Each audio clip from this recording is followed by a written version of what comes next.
If you have benefited from resources produced by G3 Ministries, would you consider donating to support us? Even a few dollars helps us to continue to publish free curricula, articles, podcasts, video resources, and more.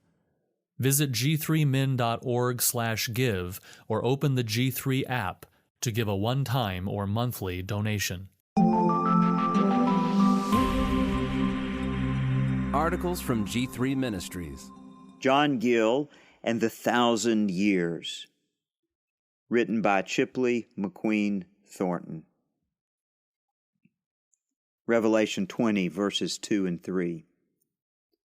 And he seized the dragon, that ancient serpent, who is the devil and Satan, and bound him for 1,000 years, and threw him into the pit, and shut it, and sealed it over him, so that he might not deceive the nations any longer, until the 1,000 years were ended. Until now, Gill has said much which pleases the ears of ah-mills, post-mills, and many progressive dispensationalists too. Yet here, he will upset all three groups. For Gill, several events happened simultaneously at the commencement of the 1,000 years. It is impossible to determine the precise sequence of events, but I will separate them to discuss. Just know some events will overlap. The binding of Satan. Once Revelation 19 ends and all the wicked are slain, only Satan stands in the way of Christ's glorious kingdom. Christ will shackle Satan in the bottomless pit for 1,000 years. Many ah-mills and post-mills suggest Jesus bound Satan at his first coming. Gill disagrees. He documents Satan's busy activities throughout history, such as 1. Persecuting the apostles in Judea, 2. Blinding the Jews to this day, 3. Subjugating the heathen world through the first 3 centuries, 4. Masterminding the mystery of iniquity at work since the apostles' times, and 5. Unleashing from the bottomless pit and into the world Islam and hundreds of false religions.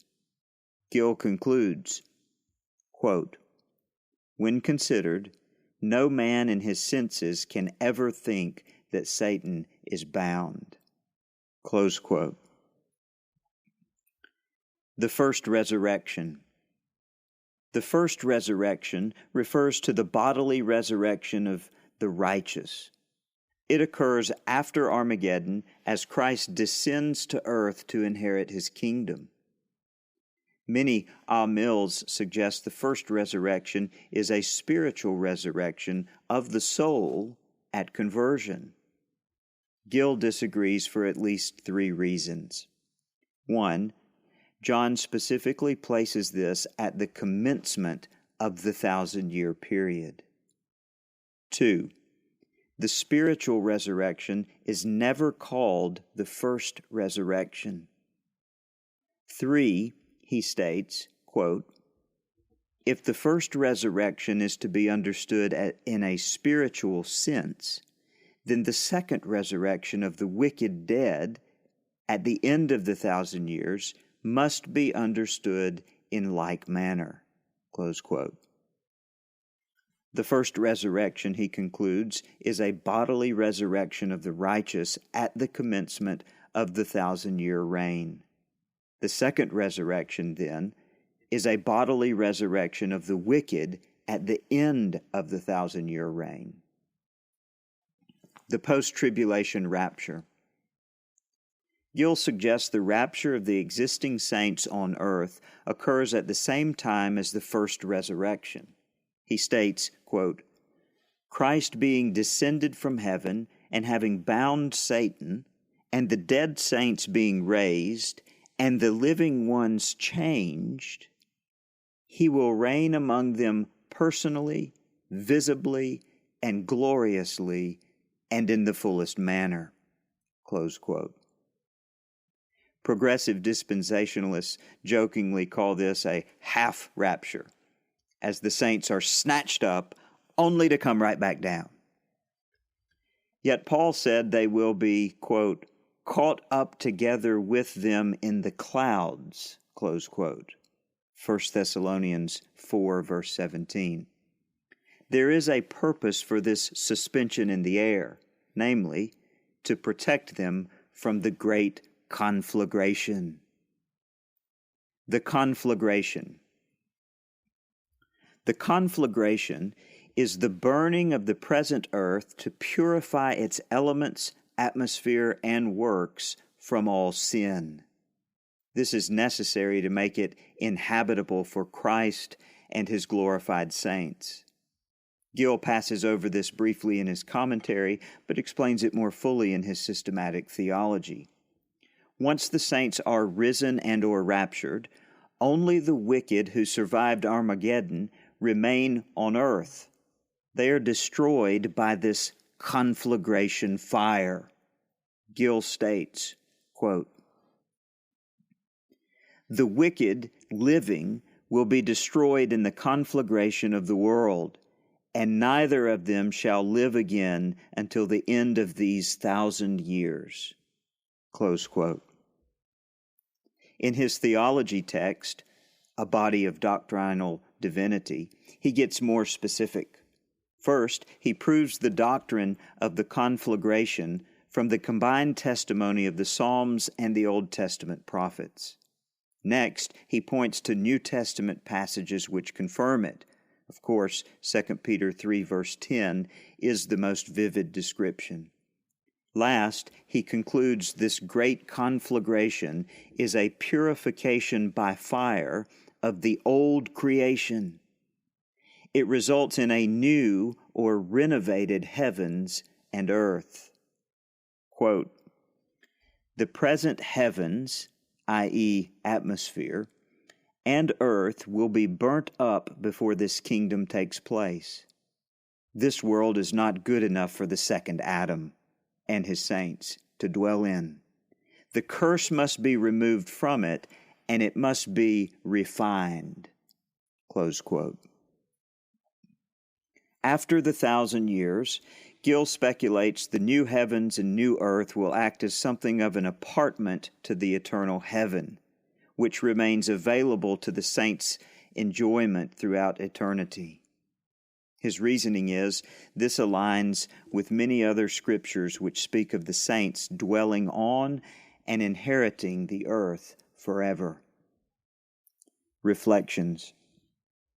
At this point, I can almost hear the howls of every amill, post-mill, and progressive dispensational reader. Personally, I really like Gill's views here. I hope he's right. He makes a good faith effort to begin with the Old Testament revelation and trace it through the New Testament all the way to the book of Revelation. That said, I detect a couple of issues. First, he takes the 1,000 years as literal here, while he takes other numbers in Revelation as figurative. Remember how he took the 144,000 as, quote, a certain and determinate number for an uncertain and indeterminate one, close quote, in Revelation 7, verse 4. In other words, he took 144,000 as a representative number for believers alive during the times of Constantine, between the 6th and 7th trumpets. Here, he states 1,000 is literal.